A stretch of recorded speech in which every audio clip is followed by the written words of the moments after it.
is a substance derived from animals, vegetables and minerals, which has a slippery, viscous property. The first oil products were derived from the olive tree.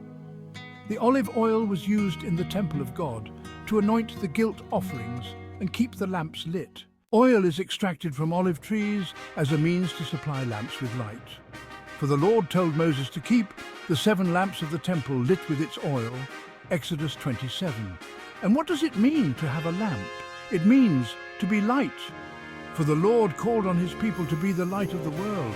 For he came to this world to be light, but the light could not stay. And now we are called on to be light to the world. As the Son said, "You are the light of the world." A city that is set on a hill cannot be hidden, nor do they light a lamp and put it under a basket, but on a lampstand, and it gives light to all who are in the house.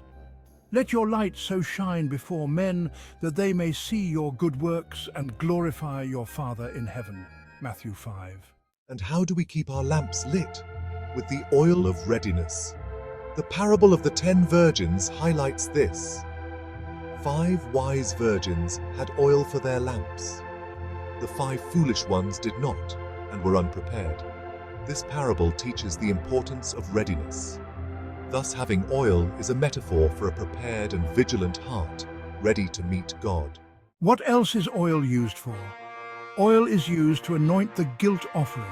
For Aaron was commanded by God to anoint the guilt offering of the lamb as an atonement for the sins of his people. Leviticus 14. And by the grace of God, he sent his only Son to be the Lamb of God, to be the guilt offering for the sins of the world. And before he was crucified, he was anointed with oil to prepare for his death and his burial. Matthew 26.